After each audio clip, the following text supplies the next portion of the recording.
Friends, नमस्कार दोस्तों। Start करते हैं इंग्लिश में स्टार्ट करेंगे वोकैबुलरी का सेशन फर्स्ट। ठीक है, तो स्टार्ट करते हैं अपनी 10 वोकैबुलरी।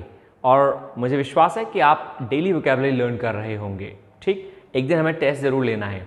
जितनी भी वोकैबुलरी आज तक हम लोगों ने लर्न की हैं उन सब का एक दिन टेस्ट होगा, and I want to check that who is the best here, right. चलिए स्टार्ट करते हैं वोकैबुलरी और देखते हैं वो 10 वोकैबुलरी आज की कौन सी हैं। सो नंबर वन है दोस्तों culled, CULLED, culled. And the meaning of culled is to pick या सेलेक्ट। किसी भी चीज को चुनना, सेलेक्ट करना इज कॉल्ड कर्ल्ड। ठीक है, एग्जाम्पल हम कह सकते हैं it is a carefully curled selection. It is a carefully curled selection. ये एक ऐसा सिलेक्शन है जो कि केयरफुली चुना गया है। हो सकता है कि कोई कपड़ों का सिलेक्शन हो जिसको बहुत ही केयरफुली चुना गया हो, तो कर्ल्ड यहाँ पे एज एन एडजेक्टिव यूज हुआ है, राइट। तो क्योंकि मैंने यूज कहा और मैंने आपसे कहा उसमें कि कर्ल्ड सिलेक्शन मीन्स चुना हुआ selection, right. So this is what we call curled. Number second है आज की placate, PLACATE, placate. And the meaning of placate is to mollify या फिर अपीज, मीन्स शांत करना। शांत करने को बोलते हैं प्लेकेट, जिसमें आप सिंपल लैंग्वेज में जिसे काम भी बोलते हैं, CALM, काम। करते हैं सेंटेंस। तो सेंटेंस है इसका, the angry customer was not placated by the shopkeeper's apology. The angry customer was not placated by the shopkeeper's apology, means जो बहुत गुस्से में कस्टमर था वो शॉपकीपर के सॉरी बोलने पर भी वो शांत नहीं हुआ। क्या मतलब हुआ इसका? इसका मतलब हुआ जो एंग्री कस्टमर था वो शॉपकीपर के सॉरी बोलने पर भी शांत नहीं हुआ। This is what we call placate. ठीक है, नंबर थर्ड है दोस्तों आज की astute, ASTUTE, astute. And the meaning of astute is mentally sharp या फिर क्लेवर। बहुत चालाक कहलाता है astute. Sentence, astute reader will notice the error. Astute reader will notice the error. जो बहुत ही चालाक रीडर हैं वो एरर को नोटिस कर लेंगे। This is what we call astute. ठीक है, नंबर फोर वोकैबुलरी है आज की हमारी Langer, LANGOUR, Langer. And the meaning of Langer is lethargic, आलसी, लेजी कहें या फिर आप इसको लिथार्जिक कहें, ये दोनों ही मीन होते हैं लैंगर के। ठीक है, करते हैं सेंटेंस। तो सेंटेंस है दोस्तों, he was feeling Langer after completing his work.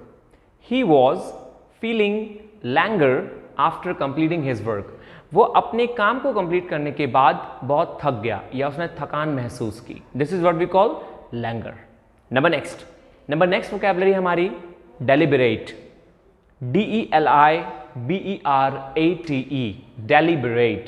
And the meaning of deliberate is to think something carefully. एक तो होता है दोस्तों सोचना और एक होता है केयरफुली सोचना। तो केयरफुली सोचने को कहते हैं हम लोग to think something carefully, means deliberate. और इसका एक वर्ड और होता है जिसे हम कहते हैं पॉन्डर, PONDER, पॉन्डर मीन्स भी सोचना। Example, the jury deliberated for 2 days about a verdict.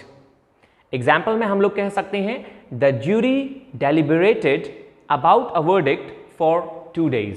It means 2 दिन तक ज्यूरी सोचती रही वर्डिक्ट के बारे में। This is what we call to think something carefully. It means ponder, right. Ponder means deliberate, right guys. Number next करते हैं आज की spawn, SPAWN, spawn. And the meaning of spawn is to generate या फिर produce. To generate या produce, चीजों को उत्पन्न करना या फिर प्रोडक्टिव बनाना, प्रोड्यूस करना। This is what we call spawn. Example, the incident spawned the students protest. The incident spawned the students protest. Student के प्रोटेस्ट को उस इंसिडेंट ने क्या किया? प्रोड्यूस किया, जनरेट कर दिया, बढ़ा दिया। This is what we call spawn. ठीक है दोस्तों, नंबर सेवन है हमारी आज की टर्बुलेंट, TURBULENT, टर्बुलेंट। टर्बुलेंट को हम लोग बोल सकते हैं कंफ्यूजन या फिर डिसऑर्डर, कंफ्यूजन या फिर disorder. This is the meaning of turbulent. Example, turbulent waters caused the boat to capsize. Turbulent waters caused the boat to capsize. What does that mean? जो turbulent water था मतलब पानी में जो हलचल हुई उस कारण से बोट जो है वो कैप्साइज हो गई, बोट जो है वो पलट गई। This is what we call turbulent. Number 8 है दोस्तों आज की हमारी homage, HOMAGE, homage. And the meaning of homage is to respect, किसी को रेस्पेक्ट देना, रेस्पेक्ट देने को बोलते हैं ओमेज। वैसे तो ओमेज का मीन्स हम सब जानते हैं, इसको हिंदी में बोलते हैं श्रद्धांजलि। तो श्रद्धांजलि क्या होती है? एक रेस्पेक्ट होती है। This is what we call homage. Sentence, her book is a homage for her favourite city. Her book is a homage for her favourite city. उसकी जो बुक है वो उसकी फेवरेट सिटी के लिए ओमेज है, मतलब उसने रेस्पेक्ट दी है उस बुक को लिख के अपनी फेवरेट सिटी को। This is what we call homage. Clear दोस्तों? नंबर 9 है आज की हमारी inception, inception. And the meaning of inception is beginning. किसी भी चीज की शुरुआत कहलाती है inception, means beginning. And the sentence, we will assist you at the every stage of Inception.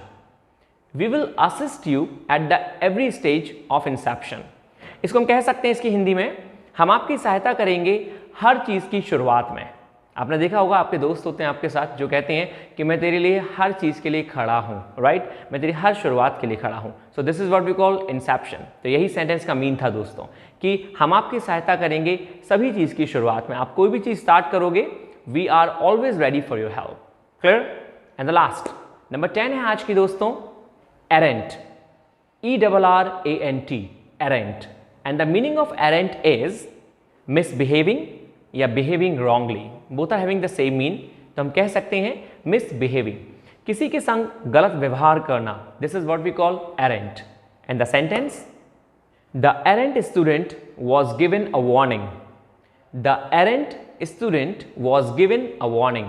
एक स्टूडेंट है जो कि एरेंट है, मतलब जिसका बिहेव जो है वो बहुत गलत है, उसको वार्निंग दी गई। किसी भी चीज़ के लिए उसको चेतावनी दी गई होगी, माइट बी उसके मिसबिहेव के लिए या उसकी मिस्चीवियसनेस के लिए। तो सेंटेंस ने कहा कि एक शैतान बच्चे को वार्निंग दी गई, एक बच्चा जो मिसबिहेव करता है उसको वार्निंग मिली। This is what we call errant. Errant behaviour होते हैं, एक ऐसा बिहेवियर जो कि गलत है, बहुत गलत बिहेव को एरेंट बिहेवियर बोलते हैं। सो वेल अगेन गाइज, ये थी हमारी आज की 10 वोकैबुलरी जो हमने कंप्लीट की। And I believe, as I have told you at the beginning of the video, that you guys are doing those all vocabulary, whatever vocabularies are going to provide you, right? Or whatever we are providing you. Please continue करें, इनको पढ़ते रहें। And if you have any question, any query, then you can write down on your comment box. ये सारी vocabulary बहुत important है उन सभी एग्जाम्स के लिए जो सभी कंपटीशन के लिए बैठे हैं स्टूडेंट्स, फिर चाहे वो NDA हो, फिर चाहे वो CDS हो, फिर वो चाहे एयरफोर्स और बैंकिंग ही क्यों ना हो। ये जितनी भी वोकैबुलरी मैं आपको करवा रहा हूँ ये कहीं ना कहीं प्रीवियस ईयर्स के पेपर्स में आती हैं, तो प्लीज़ इनको जरूर लर्न कराएं। और any query, you're most welcome. So thank you for today. नमस्कार।